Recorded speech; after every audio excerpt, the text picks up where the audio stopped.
అంతేనండి, వేడి వేడి బ్రెడ్ వెజ్ శాండ్విచ్ రెడీ అయిపోయింది. ఇది సాస్తోనే తినచ్చు, సాస్ లేకున్నా తినచ్చు. తయారు చేసే విధానం చూద్దాం. హలో అండి, ఈరోజు మా కిచెన్లో నేను బ్రెడ్ శాండ్విచ్ చేయబోతున్నానండి. దీనికి కావాల్సిన పదార్థాలు చూద్దాం.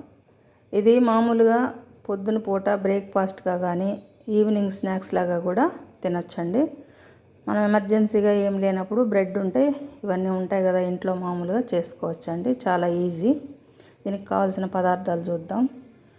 బంగాళాదుంపలు 2, ఉల్లిపాయలు 2. పెద్ద ఉల్లిపాయ అయితే ఒకటైతే సరిపోతుందండి. మేము మా ఫ్యామిలీలో కారం కాస్త తక్కువ తింటారని నేను పచ్చిమిర్చి ఒకటే వేస్తున్నాను. మీరు కావాలంటే ఒక 2 క్వాంటిటీని బట్టి పెంచుకోవచ్చు. ఒక పచ్చిమిర్చి, అలాగే కొద్దిగా పుదీనా, కొత్తిమీర. ఇది వచ్చేసి మామూలుగా బటర్ కానీ నెయ్యి కానీ వాడొచ్చండి. దీనికి నేనేం చేస్తానంటే పాల మీద మేగడ ఉంటుంది కదా, అది ఎప్పుడు ఈ విధంగా తీసి పెడుతూ ఉంటానండి. నేను కూరలకు కూడా వాడుతూ ఉంటాను. దీన్ని యూస్ చేస్తున్నాను. అలాగే బ్రెడ్ అండి, ఇది ఫుల్ బ్రెడ్ చేయనండి, కొద్దిగా ఒక ఇద్దరికి అయ్యేటట్టుగా చేస్తానన్నమాట. ఇంకా తర్వాత వచ్చేసి కాస్త జీలకర్ర పొడి, మిరియాల పొడి, అవి ఇక్కడ పెట్టలేదు. మళ్ళీ తయారు చేసే విధానం చూద్దాం. ఇవి ఈ విధంగా సన్నగా తరిగి ఉంచుకోవాలండి. ఇది వచ్చి బంగాళాదుంప పైన తొక్క తీసేసి పచ్చిదాన్ని ఈ విధంగా సన్న సన్న ముక్కలుగా తరిగి ఉంచుకోవాలి. ఉల్లిపాయలు కూడా ఈ విధంగా తరుక్కోవాలి. పుదీనా, కొత్తిమీర కూడా ఈ విధంగా సన్న సన్నగా తరిగి ఉంచుకోవాలి. పచ్చిమిర్చి కూడా ఈ విధంగా తరుక్కోవాలి.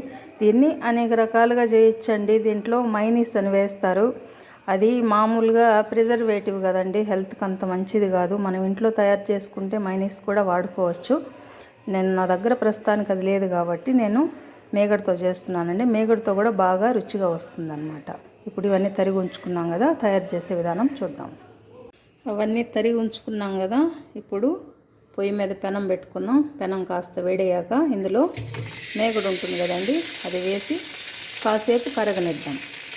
మేగడ వేసాం కదండి, అది కాసేపు కరిగింది. మరీ పూర్తిగా కరగాల్సిన అవసరం లేదండి. ఈ విధంగా నెయ్యిలాగా వస్తుంది చూడండి. మనం నెయ్యి లేకపోయినా వెన్న లేకపోయినా ఈ విధంగా మనం మేగడ కనుక కలెక్ట్ చేసి పెట్టుకుంటే ఇలా దేనికైనా ఉపయోగపడుతుందండి. ఇప్పుడు ఇందులో మనం తరిగి ఉంచుకున్నాం కదా, ఇవన్నీ వేసేద్దాం. మొత్తం వేసేసి మీడియం ఫ్లేమ్ మీద బాగా ఉడకనిద్దాం.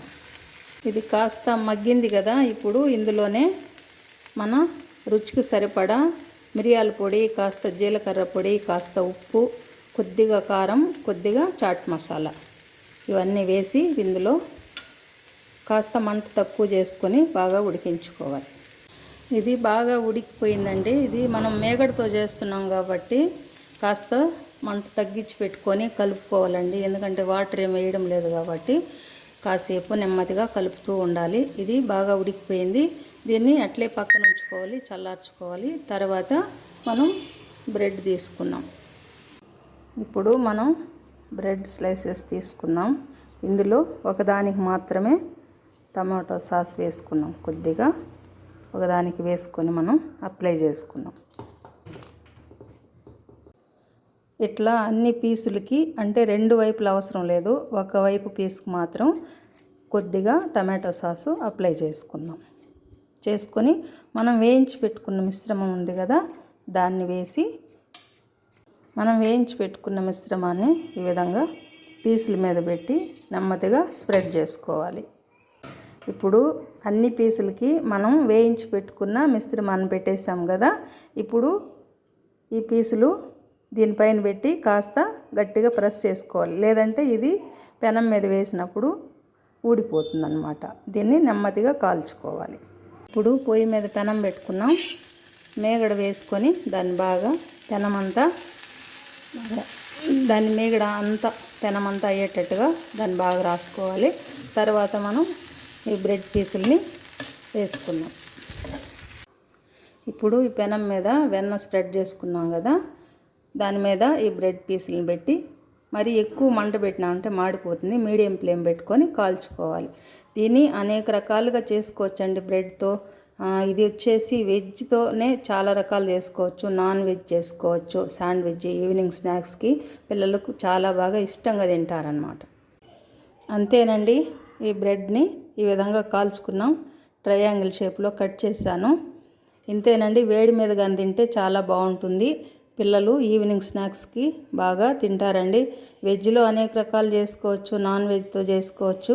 ఒక్కొక్కరు ఒక్కోలాగా చేస్తారు. ఇది నేను చేసే విధానం. మీరు కూడా ఈ విధంగా ఒకసారి ట్రై చేయండి. మీకు ఎలా కుదిరిందో చెప్పండి.